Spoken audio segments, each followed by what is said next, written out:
Oke, Assalamualaikum warahmatullahi wabarakatuh. Perkenalkan, nama saya Rizky Ramdhani. Saya mahasiswa Teknik Elektro kelas C. Di sini saya akan menjelaskan tentang dasar semikonduktor dan dioda. Nah, semikonduktor definisi pertama. Bahan yang memiliki nilai hambatan jenis Rho antara konduktor dan isolator yakni sebesar 10 pangkat min 4 sampai dengan 10 pangkat 4 ohm. Perbandingan hambatan jenis konduktor, semiinduktor, dan isolator tergantung dengan bahan, hambatan jenis, dan sifatnya. Nah, tiga bahan yakni tembaga, silikon, dan dan gelas masing-masing memiliki panjang 1 meter dan diameter 1 mm. Jika pada kedua ujung bahan tersebut terpasang tegangan 10 volt, tentukan besarnya arus yang lewat masing-masing bahan tersebut.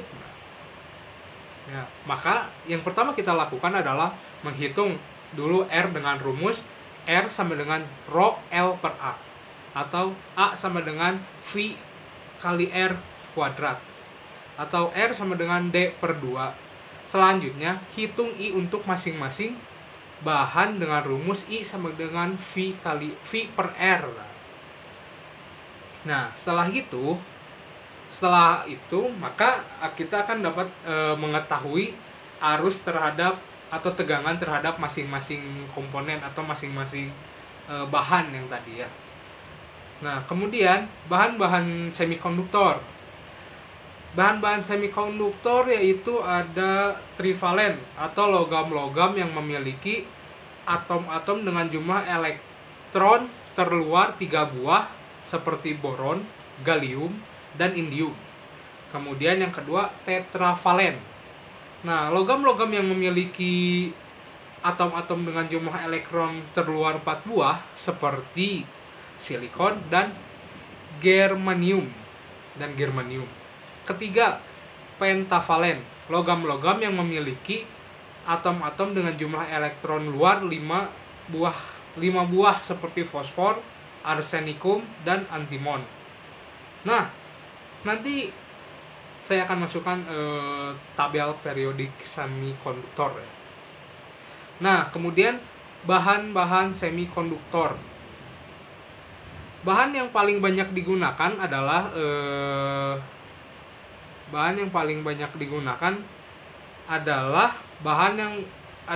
Si dan Ge. Jumlah elektron Si 14 buah. Kemudian jumlah elektron Ge 32 buah.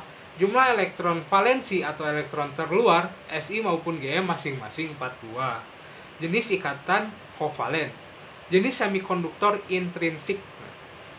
Semikonduktor intrinsik merupakan semikonduktor murni dan tidak cacat. Contoh, silikon murni. Nah, kemudian semiinduktor intrinsik pada suhu yang sangat rendah, semua elektron berada pada ikatan kovalen. Tak ada elektron bebas atau tak ada pembawa muatan sehingga bersifat sebagai isolator. Nah, semikonduktor intrinsik pada suhu kamar. Misalkan, kalau pada suhu kamar, semikonduktor intrinsik ini bakalan agitasi termal menyebabkan beberapa elektron valensi keluar dari ikatan kovalen menjadi elektron bebas sebagai pembawa muatan negatif. Nah, kemudian munculnya elektron bebas diikuti dengan terbentuknya hole atau lubang sebagai pembawa muatan positif. Peristiwanya disebut pembangkitan atau generation.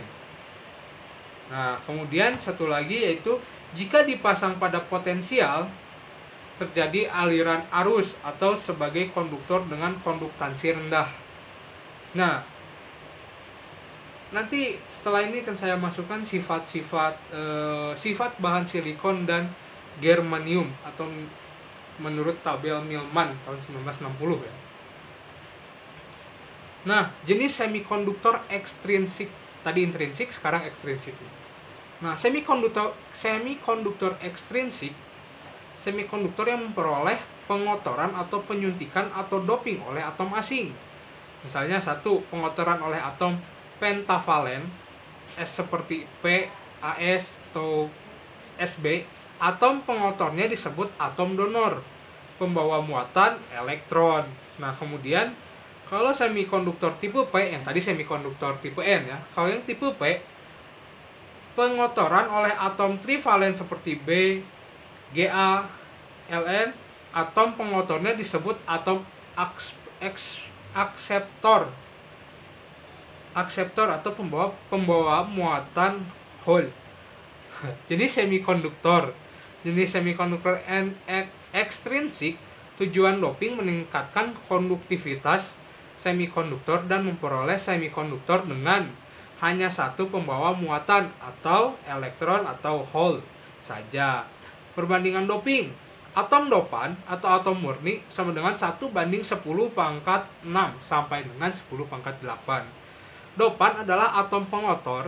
Atom-atom dopan dapat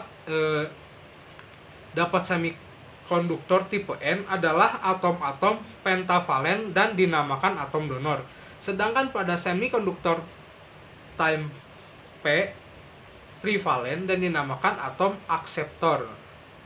Kemudian semikonduktor tipe N. Elektron bebas sebagian besar terjadi karena doping dan sebagian kecil lainnya bersama hole karena generation akibat agitasi termal. Nah, elektron bebas menjadi pembawa muatan mayoritas dan hole sebagai pembawa muatan minoritas. Semikonduktor tipe P. Hole sebagian besar terjadi karena doping dan sebagai kecil lainnya bersama elektron bebas karena generation akibat agitasi termal. Hole menjadi pembawa muatan mayoritas dan elektron bebas sebagai pembawa muatan minoritas. Piranti semikonduktor. Beberapa piranti semikonduktor di dioda PN, terus transistor, termistor, SCR atau silicon control rectifier atau IC, integrated circuit. Nah, diode pertemuan PN. Suatu pertemuan PN adalah kristal unggal semikonduktor yang pada satu sisinya mendapat penyuntikan atom akseptor dan pada sisi yang lain mendapat penyuntikan atom donor. Kemudian, pertemuan PN merupakan blok bangunan dasar atau basic building block bagi piranti semikonduktor. Diode pertemuan PN yang pada kedua sisinya dilekatkan logam atau metallurgical bond sehingga terdapat dua ujung logam yang merupakan terminal dan elektrode, yakni anode pada sisi P dan katode pada sisi N. Nah, kemudian di sini ada pertemuan PN terbuka. Atom-atom yang mengandung hole dapat digambarkan sebagai ion-ion negatif karena kekurangan elektron, dan atom-atom yang kelebihan elektron sebagai ion positif. Ion-ion akseptor adalah ion-ion negatif dan ion-ion donor adalah ion-ion positif. Pertemuan PN terbuka. Lapisan pengosongan. Saat P dan N dipertemukan, terjadilah difusi elektron ke arah P dan N. P dan ditusi hole ke arah N, menimbulkan arus lurus, arus difusi ke kanan. Terjadi recombination atau penggabungan di sekitar bidang pertemuan sehingga elektron dan hole lenyap. Di sekitar bidang pertemuan tak terdapat pembawa muatan disebut daerah pengosongan atau depletion region. Tegangan penghalang. Lenyapnya elektron meninggalkan ion donor plus dan lenyapnya hole meninggalkan ion akseptor minus. Adanya ion positif dan negatif menyebabkan adanya medan listrik sehingga ada tegangan disebut tegangan kontak atau tegangan penghalang atau barrier potensial. Nah, menimbulkan arus drift ke kiri. Karena pertemuan PN ini terbuka, maka ada kesetimbangan antara arus drift dengan arus difusi. Nah, pertemuan PN dengan prasikap maju atau forward bias. Adanya VD menyebabkan arus difusi lebih besar dari arus drift. Nah, jika potensial penghalang sebelum diberi VD adalah V0, maka potensial penghalang turun menjadi V0 VD per V0. Dari daerah pengosongan menjadi sempit. Pembawa mayoritas punya energi yang cukup untuk melewati potensial penghalang. Nah, hal dari sisi P atau pembawa mayoritas dapat melewati daerah pengosongan menjadi pembawa minoritas di sisi N. Nah, elektron dari sisi N atau pembawa mayoritas dapat melewati daerah pengosongan menjadi pembawa minoritas di sisi P. Nah, kemudian jumlah arus dari elektron dan hole merupakan arus total yang lewat diode. Nah, dasar analisa dioda. Ada simbol-simbolnya. Nah, ada jenis-jenis dioda, yaitu ada junction dioda, Zener dioda, tunnel dioda, Schottky dioda, varaktor dioda, diak, triak, SCR, light emitting dioda atau LED, dan satu lagi fotodioda. Nah, jenis dioda dan penggunaannya. Dioda silikon untuk penyearah arus, pengaman tegangan kejut. Kemudian dioda Zener untuk mengatur tegangan Zener 6,2 volt, Zener 3,2 volt ya. Kemudian dioda bridge untuk penyearah gelombang penuh pada rangkaian catu daya atau pada kiprok pada kendaraan bermotor biasanya. Kemudian LED atau light emitting dioda sebagai lampu indikator konsumsi arus rendah 5 mA, long lifetime 1,5 sampai 3 volt. Rangkaian dioda kali ya. Dari gambar dengan menggunakan hukum tegangan Kirchhoff atau Kirchhoff Voltage Laws atau KVL diperoleh V sama dengan V1 per IRL. VI kurang IRL. Dengan RL adalah tahanan beban. Karena ada dua variabel yang belum diketahui nilainya, yaitu V dan L, diperlukan satu penunjuk lagi, yaitu karakteristik dioda. Garis beban melewati titik atau I sama dengan 0. Tidak potong V. Titik potong V adalah V sama dengan VI.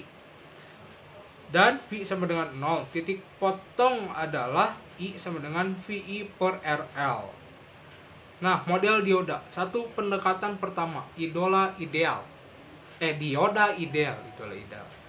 Pada keadaan forward bias, dioda dianggap sebagai saklar tertutup karena hambatan pada dioda dianggap bernilai 0.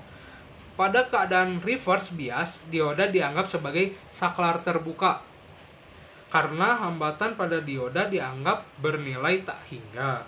Kemudian pendekatan kedua. Pada keadaan forward bias, dioda dianggap sebagai sumber tegangan sebesar VY atau VY untuk silikon sama dengan 0,7 volt atau 0,6 volt dan VY untuk germanium sama dengan 0,2 volt dan 0,3 volt atau 0,3 volt.